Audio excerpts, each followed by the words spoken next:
চলো আজ তোমাদের সাথে শেয়ার করা যাক শ্বশুরবাড়িতে আমার প্রতিনিয়ত দিনগুলো ঠিক কিভাবে কাটে। সো আমি ঘুম থেকে উঠেই চলো আগে 1 সেকেন্ডে বিছানাটা গুছিয়ে ফেলি।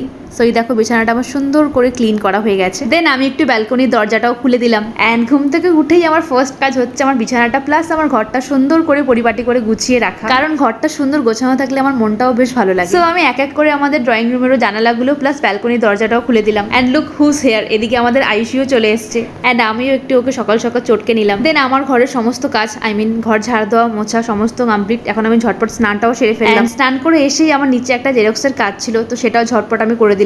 সো আমার কাজ কমপ্লিট করে এখন আমি আবার যাবো ব্যালকনিতে আমার সমস্ত ধোয়া জামা কাপড়গুলো সব মেলে দিতে। অ্যান্ড এই কদিন যেহেতু আমার শরীরটা একটু খারাপ, সেই কারণে আমার সকালগুলো এখন একটু লেট করেই হচ্ছে। অ্যান্ড এর মাঝখানে একবার বাবা মায়ের সাথে ফোনে কথাও বলে নিলাম। অ্যান্ড আমার ঘুম থেকে উঠেই ফার্স্ট কাজ হচ্ছে বিছানাতে বসেই বাবা মাকে আগে ভিডিও কল করা, কথা বলা, দেন আমার সকালটা শুরু করা। দেন এবার আমি চলে এসেছি আমার সমস্ত ইনডোর প্লান্টসগুলোতে একটু জল দিতে। অ্যান্ড গার্ডেনিং করা তো আমার আর শঙ্খদ্বীপের ভীষণ শখের একটি কাজ, আমার থেকে অনেক বেশি শঙ্খদ্বীপের একটি খুব শখের কাজ। এখানে একটা ভিডিওতে আমি তোমাদের সাথে আমাদের সমস্ত গাছগুলো শেয়ার করতে পারছি না, কারণ গাছগুলো নানান জায়গায় রাখা, কিছু রাখা সিঁড়িতে, কিছু রাখা বক্স জানলায়, কিছু রাখা আমাদের ড্রয়িং রুমে রাখা।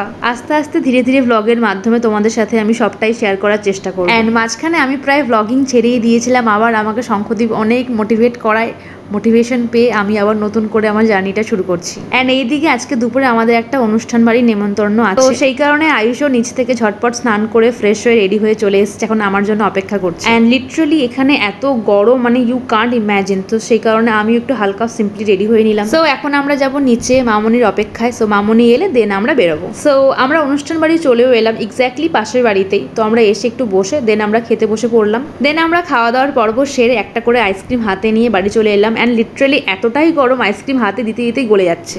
সো আবার আসবো আমি নেক্সট ভিডিও নিয়ে। So that's it for today, bye bye.